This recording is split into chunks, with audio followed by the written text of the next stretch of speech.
What's up, boxing fans? Big cash cow pay-per-view main event that we've all been waiting for, which is Canelo versus Plant. And obviously, this matchup was not super anticipated, and the hype was not as built until these two met in the middle of a press conference face-off and started throwing punches, boy. And that's what drove the hype for this fight. Caleb Plant has brought it in the whole pre-fight build-up. Like, he's brought it. He's brought up the steroids. He's brought up the trainers. He's brought up the camp getting tested positive. He's called people motherfuckers and offended people's mothers. He's done it all. He's not scared. And I know people are saying, oh, he riled up feathers and he's just getting Canelo mad. And Canelo, yeah, going in, he's a huge favorite. He's a pound number one. He should be a huge favorite. But he's getting him mad. He's just going to make Canelo whoop his ass even more. That is bullshit, because if you think like, oh, he's just talking to the wrong dude and he's just going to aggravate Canelo, Canelo's going to beat his ass regardless. Canelo is not going to hold back because he was polite to him. Canelo is going to beat his ass if that's what the outcome was. And if he had the opportunity to knock him out, he's going to knock him out regardless of him talking shit. So why not talk shit? You know what? I like it. Power to Plant. He is not scared and he's pulling out all the cards. And there's nothing that Canelo can say. The whole shit with the motherfucker and calling his mom a fucker and him not understanding the English language and him think that he's actually talking about his mom, that's also bullshit. Because Canelo was calling Andrade a motherfucker in the press conference. So he obviously knows that motherfucker is not an offensive word towards people's mothers per se. At least not how we use it over here in America. It wasn't how Caleb Plant was using it in the press conference. He was just angry that Plant did not back down, and Plant did not show him the respect that he thought he should show him. Now, does that change the outcome of the fight? I don't think so. But if I'm Plant and I'm a huge underdog and I'm expected to lose, why not try to get any inkling, any inch of advantage I could possibly get? And if there's a mental advantage to be gained here through getting Canelo riled up and emotionally involved into the fight, then do it. It doesn't matter, right? Because the outcome is the outcome. Now, let's go over the fight. What do I think about the fight? Do I think that Canelo should be an overwhelming favorite? Hell fucking yeah. Have you seen Canelo fight his last couple of fights?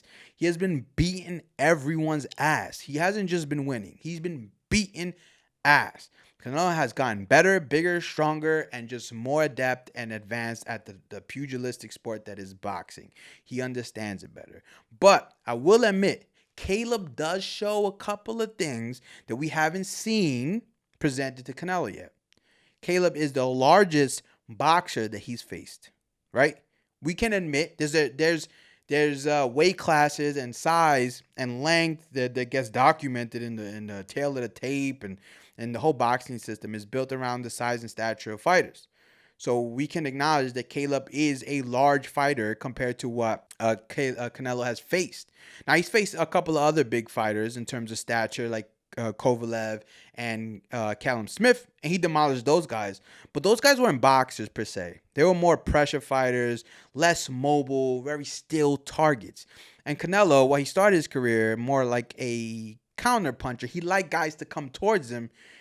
That's kind of changed as of late. He's kind of like coming forward and stalking you.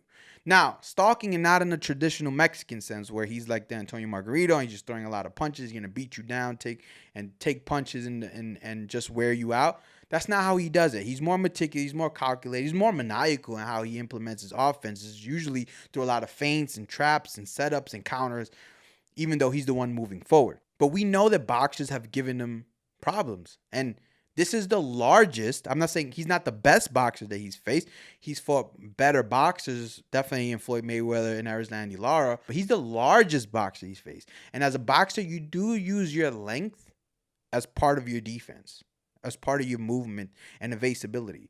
So Caleb Plant does bring that. What else does Caleb Plant bring is that he's kind of like Danny Garcia in that, yes, he's limited. Yes, he's not as athletically gifted as the elite guys or as Canelo. But these guys have been winners since young, right? Like Plant came up in the amateur.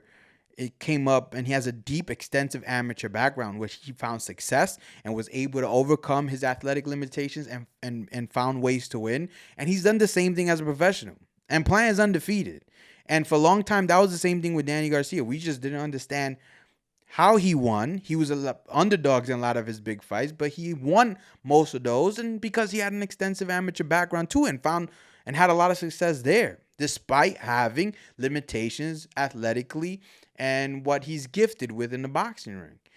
These guys are winners. These guys, they're outliers. They understand the nuances of boxing so much so that they're able to compensate and make up for the deficiencies they have against more athletic, more blessed fighters, more gifted fighters.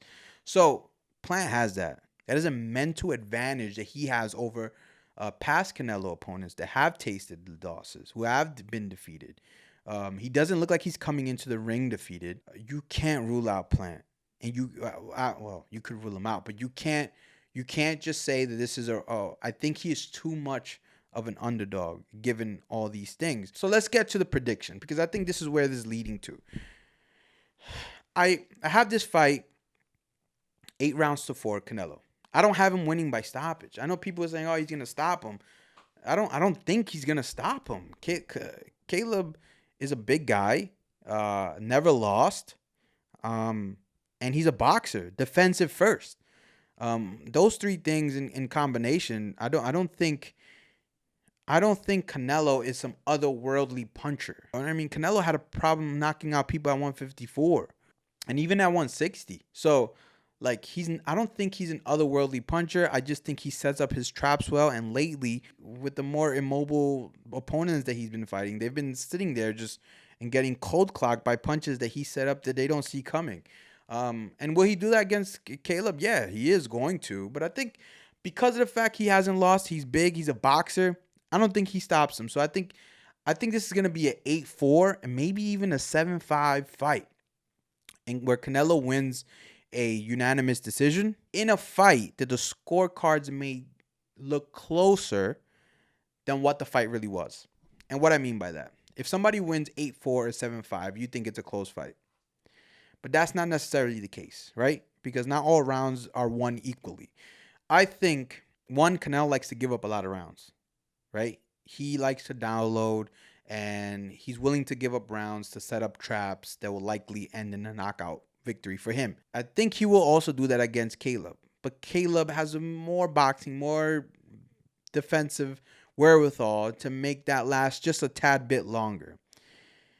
2, this is another effect that Canelo has on his opponents. That I saw this happen in the Billy Joe Saunders fight, where we have such high expectations for Canelo and so low expectations for his opponent in the fight, that when the low bar that was set for his opponent gets surpassed, it impresses us more than what actually happened, right?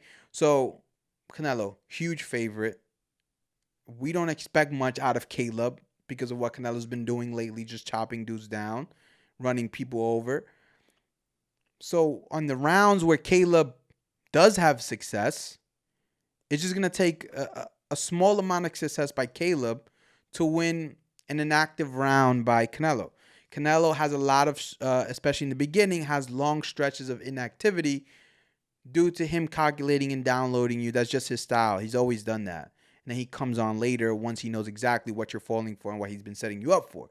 So in the beginning, when Canelo's largely inactive, he's still usually winning those rounds. But because the bar is so low for Caleb, if he looks better than what we expect, which he will, I think those close rounds will go to Caleb.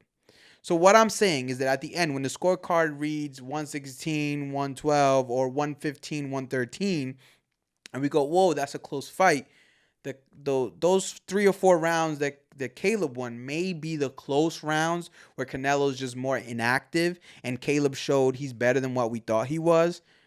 But then the rounds that Canelo wins are really dominant, right? So like I said, not all rounds are won equally. And so the fight may look closer on scorecards than it actually is. And I think that Canelo's rounds, he will win in a dominant fashion.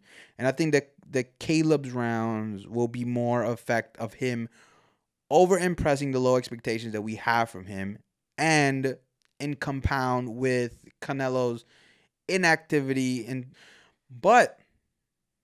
I'm predicting this, and I've been good with this. There's a little twist here and there. I am predicting that around round 4, around 5, we will be surprised by the difficulties that Caleb Plant is presenting Canelo. Because that kind of happened against Billy Joe Saunders. I thought Canelo was still winning a lot of those rounds, but Billy Joe had flashes to the point people gave him rounds, which I don't agree with. But he had flashes where we're like, whoa. I don't think the disparity between the two is as big as Vegas is making it out to seem.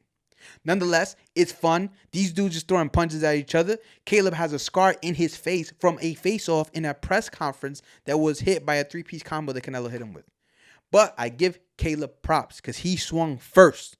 And the other thing I wanted to touch on, the reason I favor Canelo, the intent is different here. It is obvious that Canelo is really looking at this fight as creating a legacy moment. He's trying to be the first undisputed super middleweight and collect all the belts.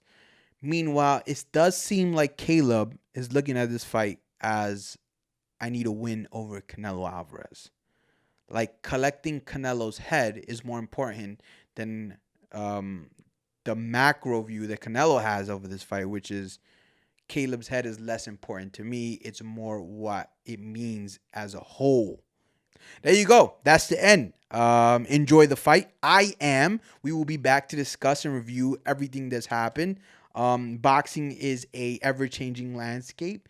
It's unlike any other sport in that one fight, one win can change the top 10 pound-for-pound rankings and the future trajectory of any division that there is. So stay tuned. There's a lot more to come, and I hope you enjoy. And if you haven't yet, like, subscribe, and comment below. Let me know what you want to hear about next. Thank you.